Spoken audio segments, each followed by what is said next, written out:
Yes.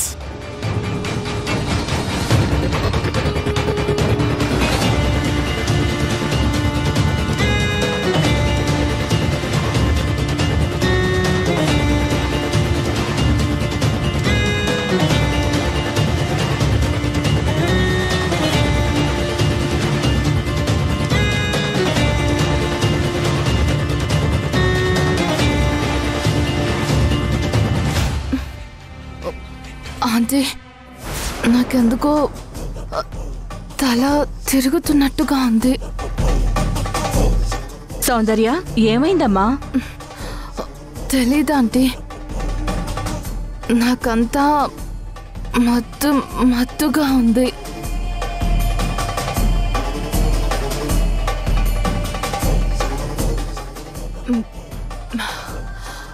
నాకు నిద్ర వచ్చేస్తుంది ఆంటీ.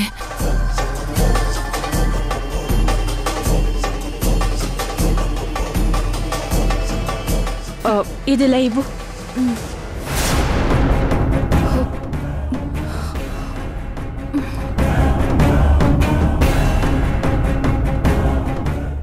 ఎస్.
హలో, ఏంటి?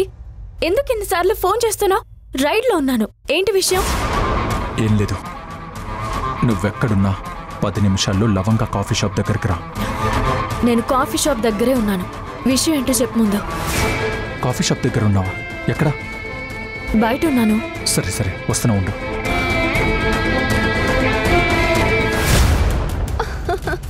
హాయ్ ప్రణయ్.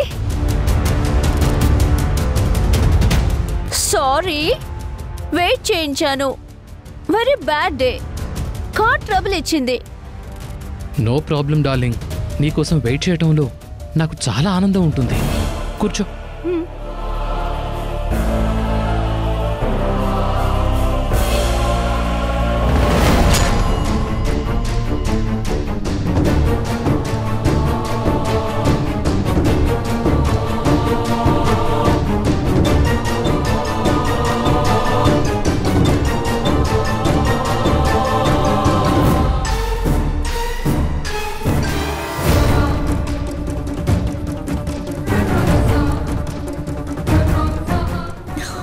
నన్నెందుకు ఇలా ప్రతిసారి విసిగిస్తున్నావు?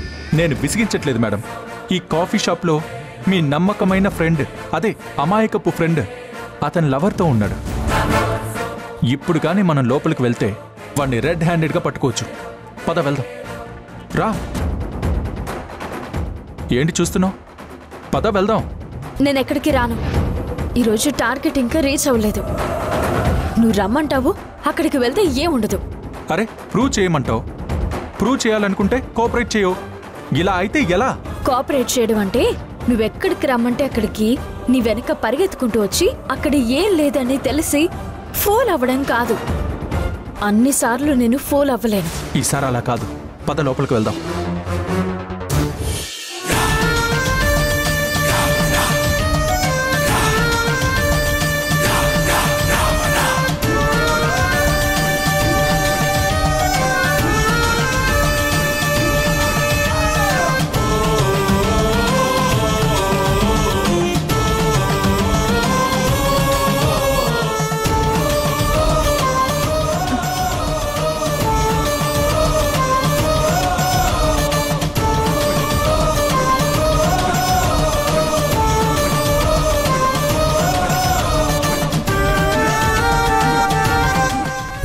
ఎంత పొగరు పెట్టుకుని ఏమీ తెలియని అమాయకురాల్లా ఎలా పడుకుందో చూడు.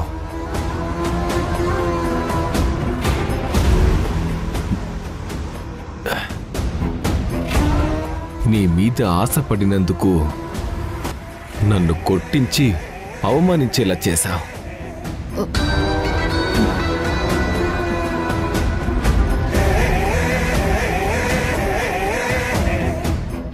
మీ మీద పగ తీర్చుకోవడానికి నేను ఎన్నో ప్రయత్నాలు చేశాను. మిమ్మల్ని రోడ్డు మీదకు తెచ్చాను.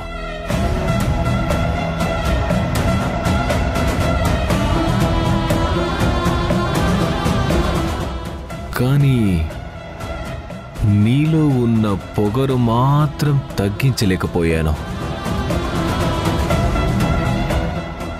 దానికి తోడు మీ అమ్మ, చెల్లి, బావ అందరూ ప్రతిసారి నా దారికి అడ్డుపడుతూనే ఉన్నారు.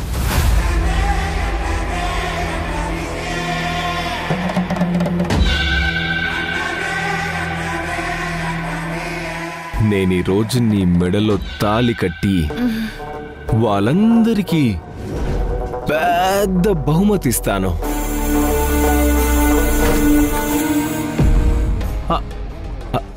ఇంకో విషయం, తాళి కట్టినంత మాత్రాన నువ్వు నా భార్య వైపోవు. నా ఇంటికి మహారాణి అవుతాననుకుంటున్నావేమో. నీకు అంత సీన్ లేదు. జస్ట్ నీకు తాళి కట్టి నా అవసరానికి వాడుకుంటూ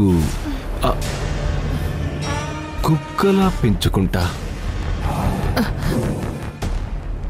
అలా నిన్ను చూసిన నీ ఫ్యామిలీ కుమిలి కుమిలి ఏడవాలి.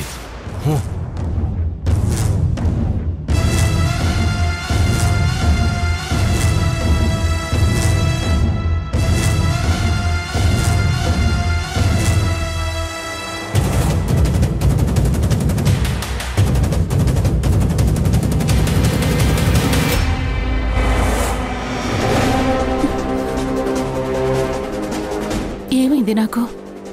ఎందుకు ఈ డిస్టర్బెన్స్?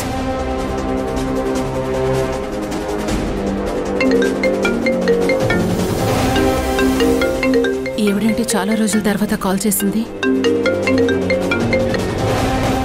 హలో భానుమతి, నేను. తెలుసు, చెప్పు, ఏంటి విషయం? ఏం లేదు, చాలా రోజులైంది కదా, ఊరికే పలకరిద్దామని కాల్ చేశాను. ఎలా ఉన్నావు? పాపం, అడగడం తప్పు, కానీ ఫార్మాలిటీకి ఏదో ఒకటి అడగాలి కదా. మీ ఆయన పోయినప్పటి నుంచి మీ పరిస్థితి ఏమీ బాగాలేదని తెలుసు. ఇప్పుడు అవన్నీ గుర్తు చేయాలని ఫోన్ చేశావా? అయ్యో, అదేం లేదు. కానీ ఎంత డబ్బు లేకపోయినా నువ్వు ఇలా చేస్తావని నేను అస్సలు అనుకోలేదు.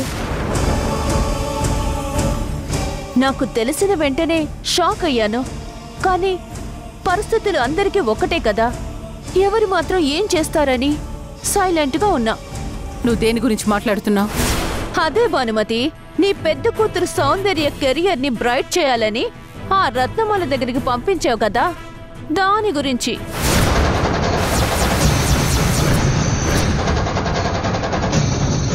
సౌందర్యని ఆ రత్నమాల దగ్గరికి పంపించడం ఏంటి? ఏయ్, పిచ్చిగాని పట్టిందా నీకు? ఓహో, అయితే నీకు ఈ విషయం తెలియదన్నమాట. అప్పటికే అనుమానంతోనే ఉన్నాను. ఆ రత్నమాల గురించి తెలిసి వార్నింగ్ ఇచ్చి దూరం పెట్టిన భానుమతి ఆ రత్నమాల నమ్మి అలా ఎలా పంపించిందా అని.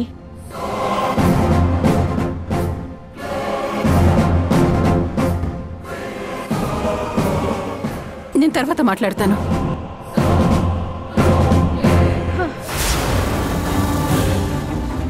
అంటే సౌందర్యకి స్పాన్సర్స్ ని వెతుకుతుంది ఆ రత్నమాల. ఆ రత్నమాల ఒక గుంట నక్క. అలాంటి గుంట నక్కని సౌందర్య ఎలా నమ్మింది? వెంటనే సౌందర్యని హెచ్చరించాలి.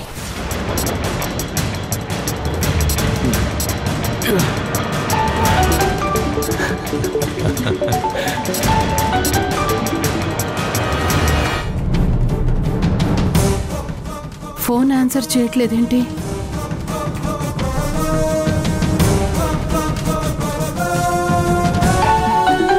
మీ అమ్మ చేస్తూనే ఉంది. నేను నీ అందాన్ని చూస్తూనే ఉంటా.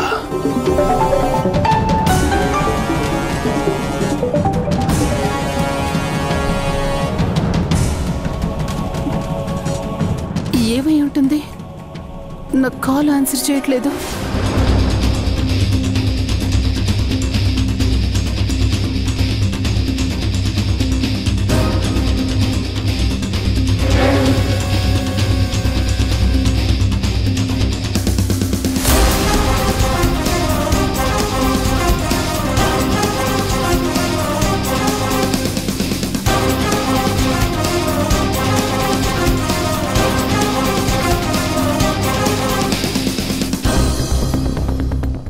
మమ్మీ, ఏమైంది మమ్మీ? సౌందర్యక్క ఏదో ప్రమాదంలో ఉంది. మనం అంటే పడని ఆ రత్నమాల ఉంది కదా, అక్కని ట్రాప్ చేసినట్టు ఇన్ఫర్మేషన్ వచ్చింది. నేను అర్జెంటుగా వెళ్ళాలి. ఎక్కడ వెతుకుతావు మమ్మీ? ఈరోజు Madhapur royal guest house and Gachibowli kings palace లో స్పాన్సర్స్ ని కలవటానికి వెళ్ళింది. నేను వెంటనే వెళ్ళాలి. క్యాబ్ బుక్ అయింది.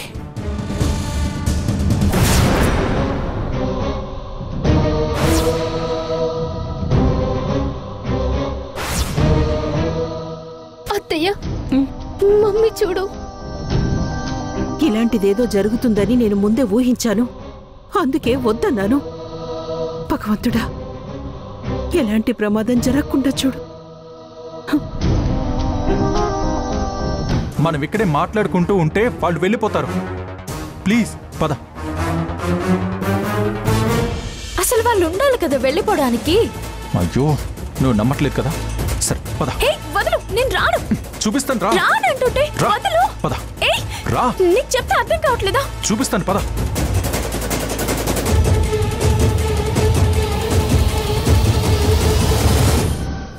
ఏయ్ ఏంటిది? ఎందుకు ఇలా లాక్కెళ్తున్నావు? నీకు చూపిస్తాను. నువ్వు నీ కళ్ళతో చూస్తే గానీ నమ్మేలా లేవు కదా. పద. ఈ రోజు నీ కళ్ళు తెరిపిస్తాను. చూడు, బాగా చూడు. నువ్వు లేని జీవితాన్ని నేను ఊహించుకోలేను. నువ్వు నాకు దొరికిన అదృష్టానివి. అరే ఏయ్, ఒక్క నిమిషం. ఫోన్ వస్తుంది, వదలు. సంగీత ఫోన్ చేస్తుంది. హలో హలో అక్క, సౌందర్య అక్క ఫోన్ తీయట్లేదు. అమ్మ కంగారు పడుతుంది.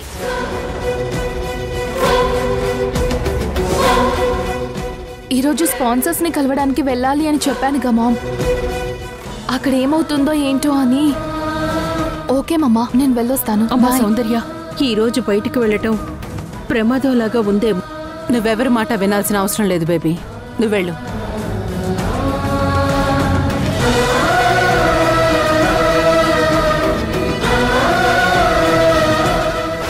సౌందర్యక్క ఏదో ప్రమాదంలో ఉంది.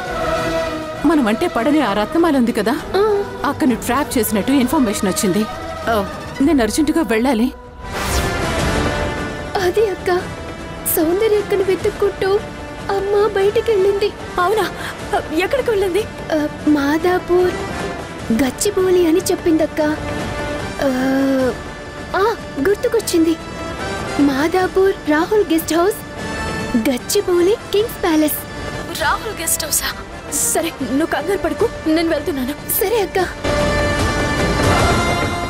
హే, అరే.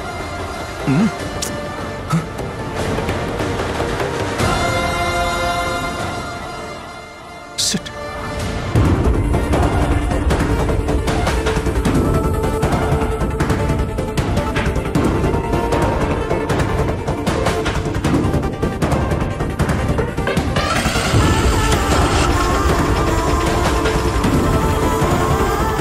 Hey. బా, వెళ్ళిపోయింది.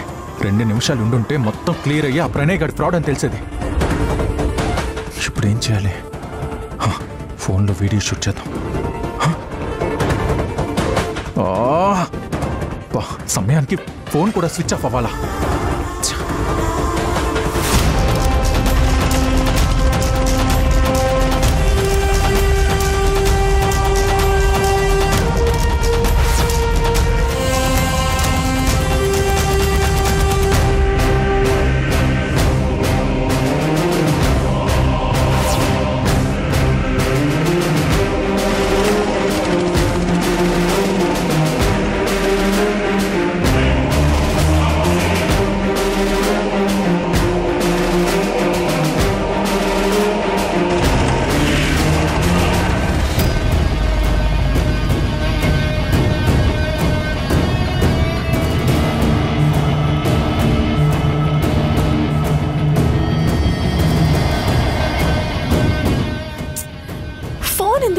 లేదు. భగవంతుడా, అక్కకేం కాకూడదు.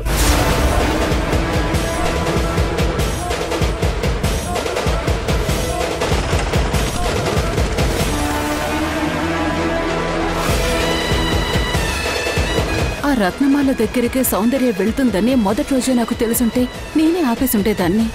ఇప్పుడు ఏం ప్రమాదంలో ఉందో ఏంటో.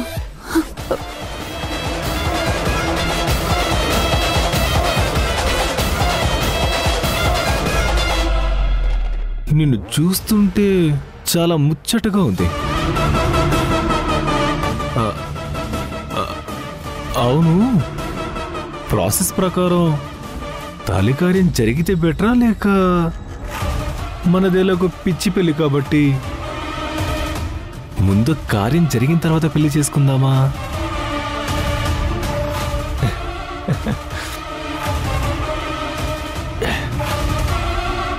అదా ఇదా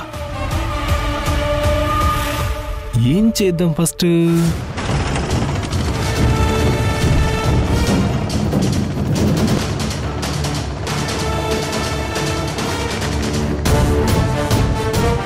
బాబా ఇక్కడే ఆపు.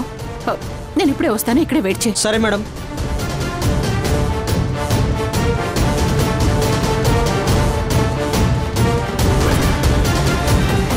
ఇక్కడెవరూ లేరంటే మాదాపూర్ రాయల్ గెస్ట్ హౌస్ లోనే ఉండుంటుందా సౌందర్య?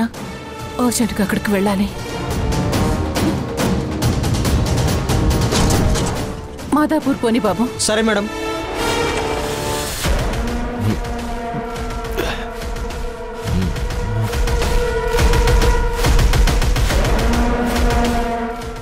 ముందు తాళి కట్టిన దాన్ని చేసుకున్న తర్వాతే పద్ధతిగా అన్నీ జరుగుతాయి. ప్రామిస్.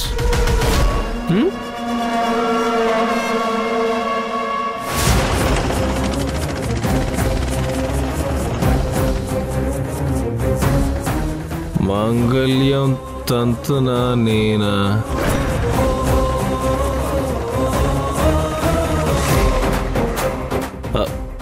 మమ జీవన హేతునా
నువ్వా?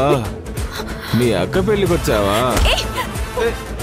అక్క లేక మాట్లాడక్క. అక్క అక్క లేక. బంధువులు ఎవరూ లేరని అలిగి పడుకుంది మీ అక్క. ఏం చేసావురా మా అక్కని? ఎందుకు మాట్లాడడం లేదు? ఎంతకి తెగించావురా నువ్వు?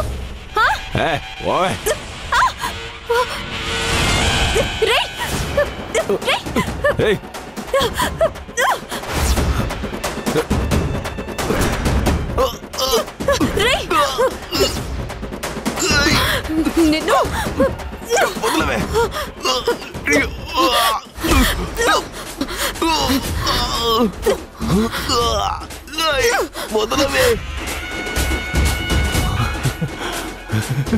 చేసిన ఎదవ పనులు చాలక ఇంకా నవ్వుతున్నావా?